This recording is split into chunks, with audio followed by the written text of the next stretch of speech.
എൻ്റെ അച്ഛൻ മരിച്ചുപോയി 10 വർഷം മുമ്പ്. ആ അച്ഛൻ എനിക്ക് ശരീരം നൽകി. ആ അച്ഛനോട് ഞാൻ ബലികർമ്മങ്ങൾ ചെയ്യണം എപ്പോ? ഞാൻ മരിക്കുന്നവരെ.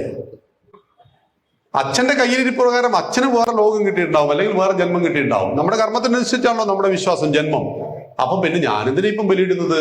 ബലിയിടുന്നത് അച്ഛനും അമ്മയ്ക്കും മുത്തച്ഛനും മുത്തശ്ശിക്കും വേണ്ടിയല്ല, എനിക്ക് വേണ്ടിയിട്ടാണ്.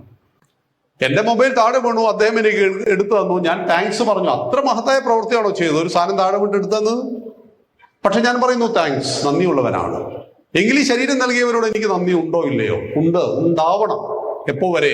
നാം മരിക്കുന്നത് വരെ. അതാണ് പിതൃയജ്ഞം, പിതൃബലി എന്ന് പറയുന്നത്. മനുഷ്യന്റെ കഴുത്തറക്കല്ല. അപ്പോൾ അതാണ് കാര്യം. ഈ പിതൃബലിയൊക്കെ ചെയ്യുന്നത് നമുക്ക് വേണ്ടിയിട്ട് തന്നെയാണ് അല്ലേ?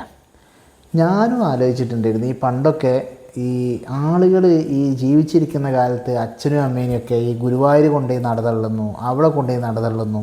അല്ലെങ്കിൽ ജീവിച്ചിരിക്കുന്ന കാലത്ത് അവർക്ക് ഒരു നേരത്തെ മരുന്ന് വാങ്ങി കൊടുക്കാത്ത ആളുകൾ, ഇതേപോലെ വൃദ്ധസദനത്തിൽ കൊണ്ടുപോയി ആക്കുന്ന ആളുകൾ, അല്ലെങ്കിൽ ഗുരുവായൂരോ മറ്റേ അമ്പലങ്ങളിലോ കൊണ്ടുപോയി നടതള്ളുന്ന ആളുകളൊക്കെ ഈ അച്ഛനും അമ്മയും മരിച്ചാൽ ഭയങ്കരമായിട്ട് ബലിയിടുന്നു, പിതൃകർമ്മം ചെയ്യുന്നു, അച്ഛനോടും അമ്മയ്ക്കും വേണ്ടിയിട്ട് ഓരോരോ കർമ്മങ്ങൾ ചെയ്യുന്നു, മരണാനന്തര കർമ്മങ്ങളിൽ മുഴുവൻ ഏർപ്പെടുന്നു. അപ്പോൾ നമ്മൾ വിചാരിക്കും ഇവർക്ക് എങ്ങനെ മരിച്ചാൽ ഇത്ര സ്നേഹം കൂടുന്നത്. അപ്പോൾ ഇപ്പോഴാണ് കാര്യം മനസ്സിലായത്. ഈ മരിച്ചതിന് ശേഷം അച്ഛനും അമ്മയ്ക്കും വേണ്ടിയിട്ടല്ല ഈ കർമ്മങ്ങളൊക്കെ ചെയ്യുന്നത്, സ്വന്തം ആവശ്യത്തിന് വേണ്ടിയിട്ടാണ് ചെയ്യുന്നത്.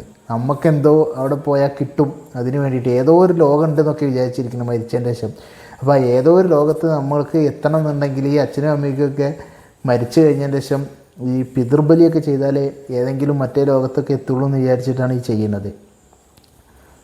പൊന്ന് സുഹൃത്തുക്കളെ, ആളുകൾ അച്ഛനായാലും അമ്മയായാലും ഇനി ആരായാലും അവർ ജീവിച്ചിരിക്കുമ്പോൾ അവർക്ക് എന്തെങ്കിലുമൊക്കെ ചെയ്തു കൊടുക്കാൻ ശ്രമിക്കുക.